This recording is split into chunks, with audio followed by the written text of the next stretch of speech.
national anthem of Turkmenistan. والآن مع النشيد الوطني لمنتخب تركمستان.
Muazi, người Malaysia, và giám sát trọng tài là ông Ismail Adnan, người Jordani.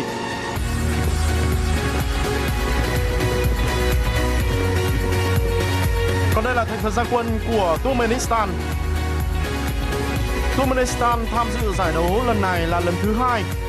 Và đây là lần đầu tiên mà Turkmenistan gặp mặt đội tuyển Nhật Bản tại đấu trường này.